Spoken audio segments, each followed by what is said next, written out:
Hi folks, my name's Jeff Rugrock, all things prints this semester. Just working on our drawing portfolio number 19. It's where we get into isometric drawings. You've done the isometric grid, so you should be comfortable with that triangle. Now I'm going to show you how to use it to create an isometric detail box. For me, and the way I teach it, not the only way of teaching isometrics, I like to use my room as my detail box. So I usually start by going back to this bathroom drawing, because then I can start putting all my piping in that detail, in an isometric detail. So I have all my dimensions here. I used the quarter scale because I had to put two drawings on one page. I am going to go up to 3/8 scale for this next isometric drawing. And again, I also did my draft. So I have a real good sense of everything, where it's all got to go. So there's 3 rules that I use when I'm drawing isometrics. They're quite simple, but I'll quickly go over them. We have here our isometric page. Rule number 1 is a vertical object is drawn vertically on the page, so straight up and down. Horizontal objects that lie flat are drawn at 30 degrees. So vertical stays vertical, horizontal goes 30 degrees. There are other aspects to a drawing, such as diagonal. So if you were running from corner to corner here, in isometric it would actually look flat, right? Diagonally across. And this one here, going up diagonally at 45 degrees from corner to corner, would look 60. Anyways, we're not going to get too deep into the drawing diagonal lines, but I would like to do this bathroom. To start, you just want to start, create a baseline. And then I'm going to draw my plumbing wall on the left side. So that means I'm going to move my center point. I'm going to start a little bit to the left of center, and I'm going to draw an isometric arrow. So this is much like your isometric grid.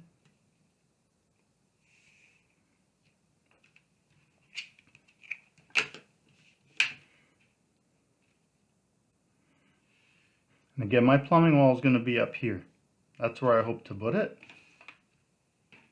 Now I said I can use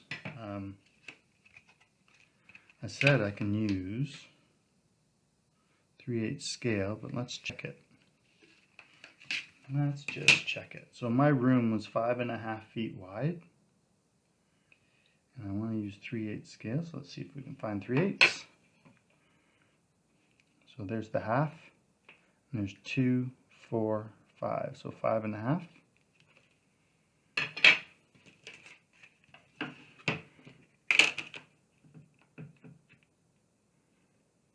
Up we go, and then it's going to be 8 feet tall.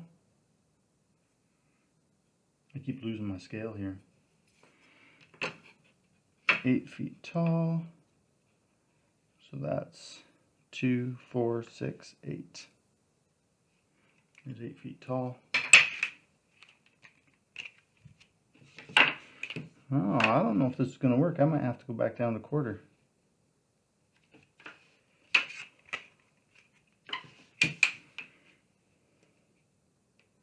Anyways, you can see how the room is slowly evolving.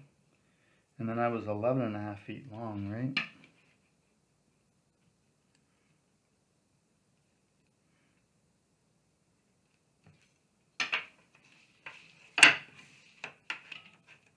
No.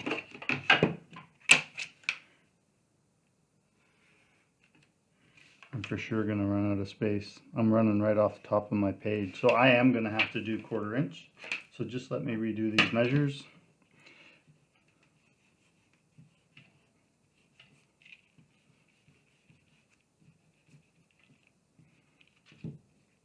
Let's go back to quarter. And they're going to be 8 feet tall. Here's the height of our room. We're going to be 5.5 or 11.5 feet. So there's 11. No, that's 12. So there's 11. 11.5 feet. And then 5.5 feet. So there's half. 1, 2, 3, 4, 5. There we go. So this can come out. And this can come out. So I hope you can see there that I'm using my isometric lines, or my initial lines, to pretty good effect. Once you've got these measures, you just have to connect the dots. So I've got my 3 corners of my room. Now I've got my ceiling line there.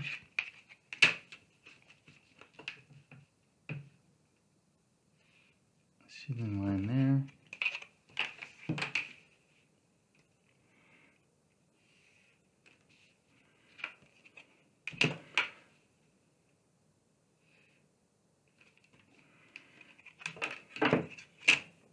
So there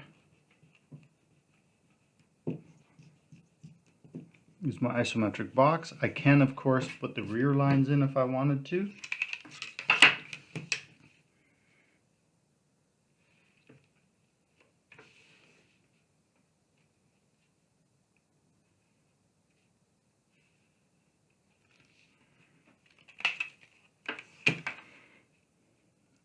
And because they are hidden, you could actually use hidden lines if you wanted to.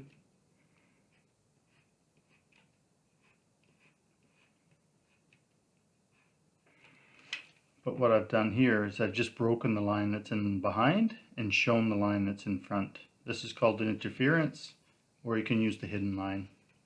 Either way, it doesn't make any difference.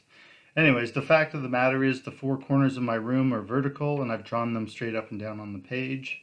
Then the length of my room and the width of the room, which are horizontal measurements, are drawn at 30 degrees with a 30-degree triangle. So what have I got here? Isometric set square, yes. Dimensions, oh, I have to dimension this drawing. I used hidden lines, yep. Square size. So yeah, let me just do those dimensions. So I like to run my dimension extension lines in isometric. So that'll be the width of the room, or the length of the room, sorry. This will be the width of the room. And again, I will be publishing a final draft of all this stuff. And then this will be the height. And you don't have to, so it's 8 foot tall, 11 foot,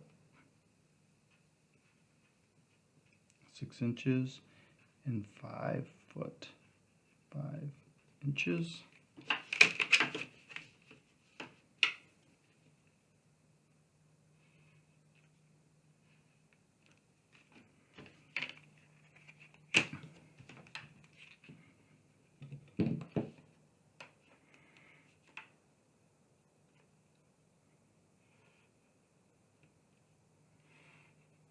Notice your extension lines don't actually touch the object.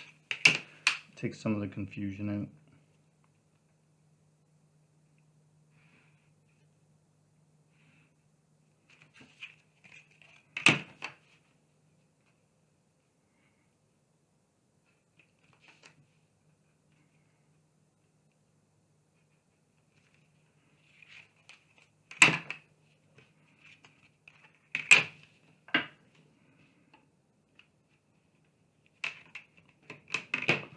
I don't know if I'm like this one, but we'll try it. Oh, it's not bad.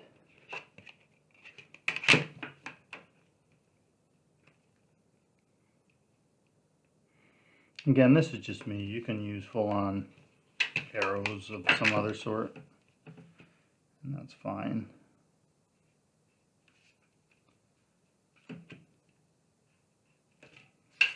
So, isometric set square, dimensions, got it. Hidden lines, got it. Square size, got it. Drawn by.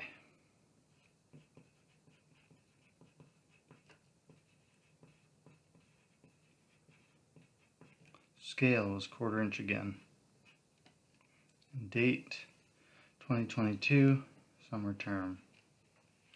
So I'm going to go ahead and carry on cleaning this all up. There's lots of erasing and tidying up stuff to do, which you don't need to see me do.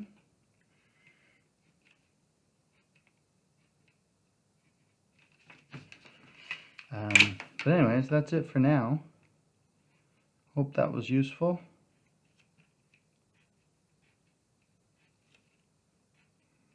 And I hope you're starting to see how this is all starting to connect. You're starting to use more and more stuff as we go along.